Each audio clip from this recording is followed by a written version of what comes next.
ফট নামাজ ফট, আরো বেশি করে ফট। ফট নামাজ ফট, এত মারি শালাকে, তারপরে নামাজ ছাড়ে না। ফট নামাজ ফট। আল্লাহ তুমি ওই লোকটিকে হেদায়েত দান করো।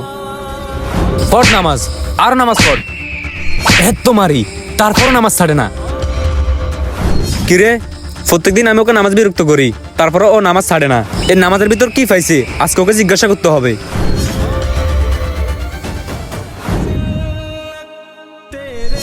এই হুজুর, আপনি দাঁড়ান তো। কি হয়েছে ভাই? আমি আপনাকে প্রতিদিন নামাজে বিরক্ত করি, এত মারি, তারপর আপনি নামাজ ছাড়েন না, কিন্তু কেন বলুন তো? শুনেন ভাই, নামাজ হচ্ছে বেহেশতের চাবি। শুনেন ভাই, আপনি পৃথিবীতে 1000 কোটি টাকার মালিক হলেও আপনি সেই টাকার সম্মান পাবেন, কিন্তু কবরে সেই টাকা কোনো কাজে আসবে না। কাজে আসবে শুধু আপনার নামাজ। তাই নাকি? এটা তো আমি কখনো ভেবে দেখি নাই। তাহলে আজকে থেকে আমিও 5 ওয়াক্ত নামাজ পড়বো এবং আল্লাহর ইবাদত করব। তাহলে আল্লাহ পাক তোমাকে হেদায়েত দান করছে। সবাই কমেন্টে আমিন বলে যান।